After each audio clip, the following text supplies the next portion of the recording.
What's going on, writers? You just picked up Monster Hunter Stories 2, and you're wondering what are the things that I need to know about as a new writer and a new player in Monster Hunter Stories 2.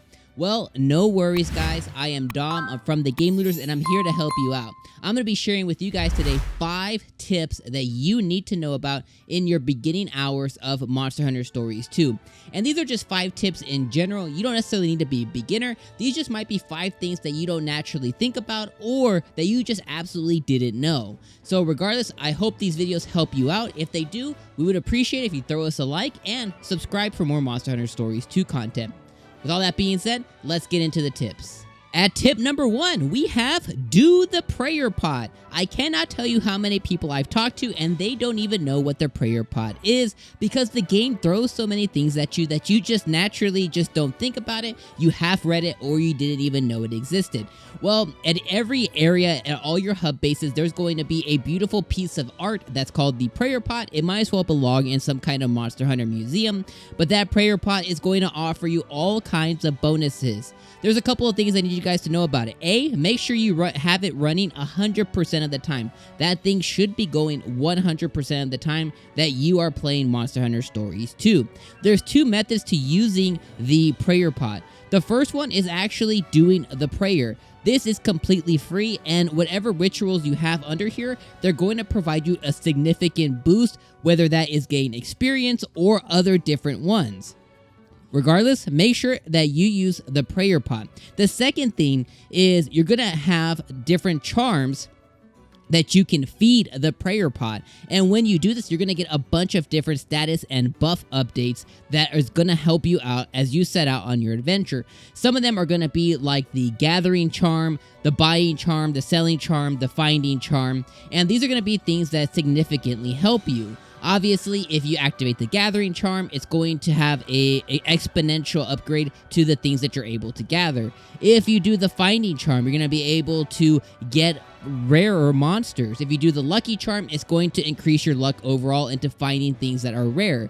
If you do the Mounting Charm, it is going to increase the amount of kinship gauge. So there's a bunch of different buffs that this have, and the charms will have a specific time limit at which they run. 30 minutes, 90 minutes, etc. for how many charms you feed it. The prayer will last until you come back to your base or your hub. So every time that you come back, make sure that you re-pray and check your charm for the time limit.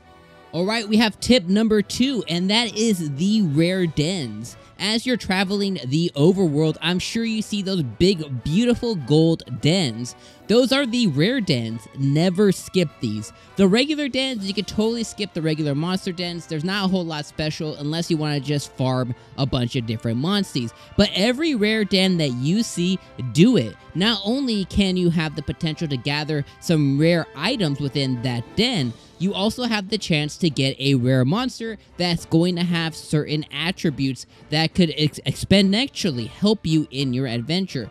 Whether that monster is going to have certain stats or buffs that are specific to the monster, or whether it's just going to have something that you're going to want to do at the ritual later to where you can grab those skills and feed it to another monster by the right of channeling. Whatever it is, there is going to be a significant reason for you to do every single one that you see. When you enter the rare dens, they're pretty quick. They're probably less than a minute to go there. The one thing I will tell you is try and keep your greediness down to less than 3 eggs. When you're digging for the eggs, you are going to be able to dig up to 3 times with no worries about getting attacked by the monster. After the 3rd time, you do run the chance. It's basically like a coin flip of the monster attacking you. And trust me, if they attack you, it's just going to elongate your time within that den. So keep it at 3. Do every one you see. They're pretty common. It's going to help you out on your adventure a lot, I promise. Alright, tip number 3, guys. This is around your equipment and your armor as well as your weapons. Make sure that every chance you get, you continue to experiment and craft new weapons and new armor. After each time you go back to your hub area, double check with the smithy if you have new armor and or new weapons that you can craft. As you're spending a ridiculous amount of hours in the game, you're going to come across a ton of items and extra inventory that you have. Do not sit on it, because as you gain different levels, you're going to exceed into the high rank armor, high rank weapons, and all those weapons that you didn't get before that could have helped you during your adventure, they're going to become obsolete anyways. So if you have the items and the money to afford it, every single time grab the newest piece of armor, grab the newest piece of weapon that you can, and craft it, because it's going to help you on your adventure. Whatever the highest numbers are, just get that, because it's going to make your life easier, because inevitably you're going to come across a monster that is just going to decimate you, and there's a chance that it couldn't have happened if you had just spent the money and spent your items, your items to craft the weapons and armor that is available to you. Don't worry, later on in the game, you're going to come across someone who can craft layered armor, so if you're attached to a specific piece of armor set and you just like the way you look, don't worry, later on you can craft layered armor and you can wear whatever you want to look as beautiful as you should. Alright, we have tip number 4, and that is around bottle caps. Now, I personally am around 20 hours into the game, but I want to tell you guys, bottle caps are not finite.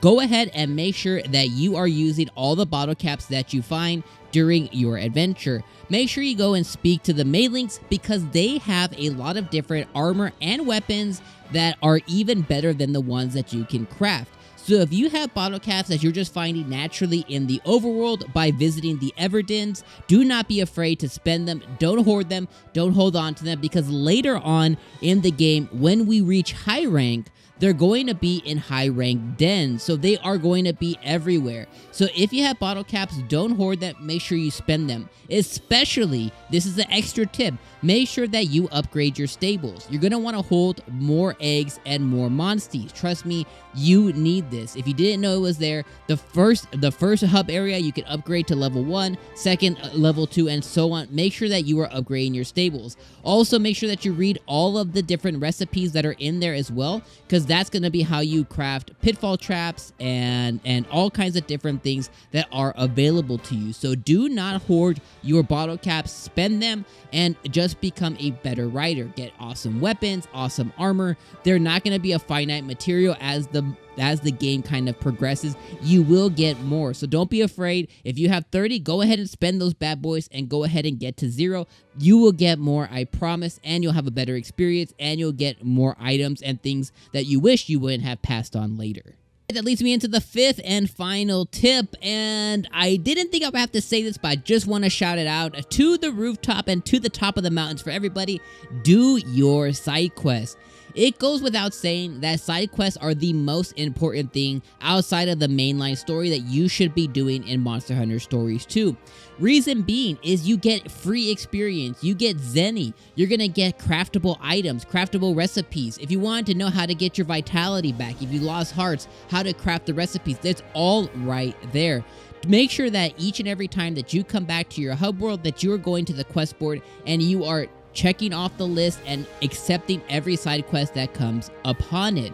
This is going to be extremely crucial as the adventure goes on, especially if you are definitely into crafting different genes. If you're into doing the Rite of Channeling and you're into getting all kinds of genes for your monsties, if you're into just hatching eggs, going out and catching all of the monsties you can and being the very best, then what you want to do is get all those monsties, put them in your party, and go knock out all of those side quests, because this is how you're going to be able to get a lot of XP for all of your monsties that are in your party. It's going to be an easy way to level up, and it's going to be an easy way to get a lot of Zenny.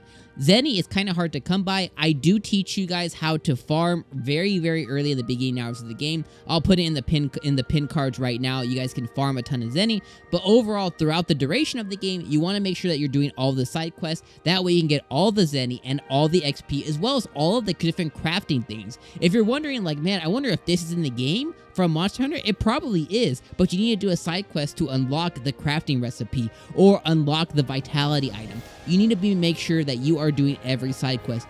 Do it, check it, do it every single time. You're going to have a better experience for it. Guys, that has been the 5 beginner tips that is going to make a huge difference in your story in Monster Hunter Stories 2 as you begin to be the best rider that you can be.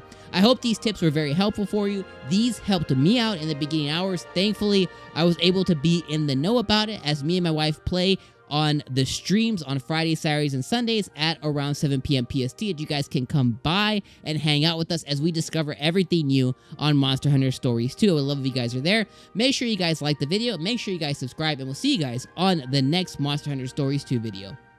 Peace.